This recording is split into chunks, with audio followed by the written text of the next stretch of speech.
അതുകൊണ്ട് ഉറപ്പിക്കാം V D സതീശനായിരിക്കും കേരളത്തിന്റെ അടുത്ത മുഖ്യമന്ത്രി. 13ാമത് മുഖ്യമന്ത്രിയായി കേരളത്തെ നയിക്കാൻ വി ഡി സതീശൻ എത്തുന്നു. ഇനി ഒരു നിമിഷം ഞാൻ ഇവിടെ നിൽക്കില്ല.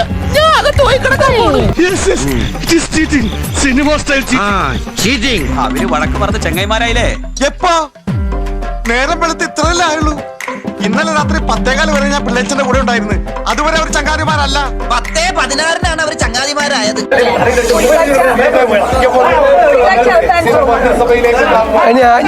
ഞാൻ അദ്ദേഹമായിട്ട് കൂടിക്കാഴ്ച, ഞാനെപ്പോഴും വരുന്ന വീടല്ലേ ഇത്. കൊച്ചിലെ തൊട്ട് ചെറുപ്പത്തിലെ തൊട്ട് എന്റെ ലീഡറാണ് അദ്ദേഹം. സത്യം. എല്ലാ കാലത്തും ഞങ്ങൾ കഴിഞ്ഞ പ്രാവശ്യം പ്രതിപക്ഷ നേതാവായപ്പോൾ ഞാൻ ഇവിടെ വന്ന് ഞങ്ങൾ രണ്ടുപേരും കൂടി ഒരു വാഹനത്തിലാണ് ആദ്യ നിയമസഭാ സമ്മേളനത്തിൽ പങ്കെടുക്കാൻ പോയത്. അഹങ്കാരം പറയല്ലോ. അതിന്റെ കുറച്ച് ഭാഗങ്ങൾ കണ്ടിട്ട് എനിക്ക് എന്നോട് തന്നെ ബഹുമാനം തോന്നിട്ട് ഞാൻ കുറച്ചേരം എഴുന്നേറ്റ് നിന്നു.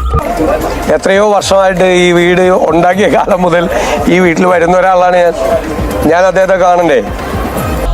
ഇന്ന് എന്തോന്ന് വെച്ചാ അവന് ജീവനാണ്. ഐ മീൻ വാട്ടക്കിഴങ്ങില്ലാത്ത കോട്ടപ്പുറം ചന്ത പോലെ. അത് നിങ്ങൾ ഉദ്ദേശിക്കുന്ന ആ തരത്തിലുള്ള ഒരു കാര്യങ്ങളുമില്ല.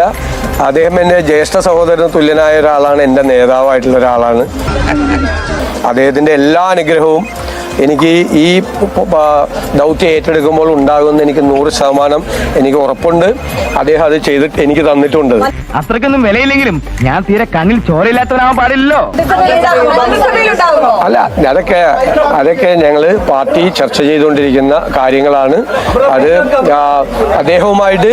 അദ്ദേഹവുമായിട്ട് തന്നെ കൂടിയാലോചിച്ച് ആ കാര്യങ്ങളിലെല്ലാം തീരുമാനമെടുക്കും. കണ്ടറിയണം കോശി, നിനക്കെന്താ സംഭവിക്കുക? വി ഡി സതീശൻ മുഖ്യമന്ത്രിയായതിൽ ഞാൻ സന്തോഷിക്കുന്നു. ഹൈക്കമാൻഡിന്റെ തീരുമാനത്തെ ഞാൻ സർവാത്മന സ്വാഗതം ചെയ്യുന്നു. എന്നിട്ട് അങ്ങനെ ഒന്നും ഞാനും ആലോചിക്കാതിരുന്നില്ല. അപ്പൊ എല്ലാം പറഞ്ഞ പോലെ